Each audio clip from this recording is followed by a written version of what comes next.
Hello viewers, welcome to IT System Admin and Information Technology Learning tutorial channel for you.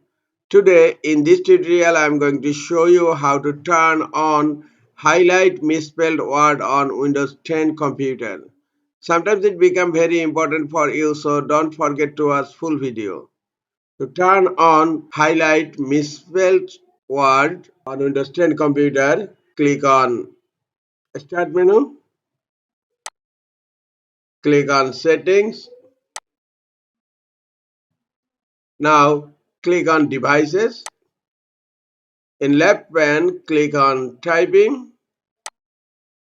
Under Typing, you'll find a spelling and the second option, Highlight Misspelled Word.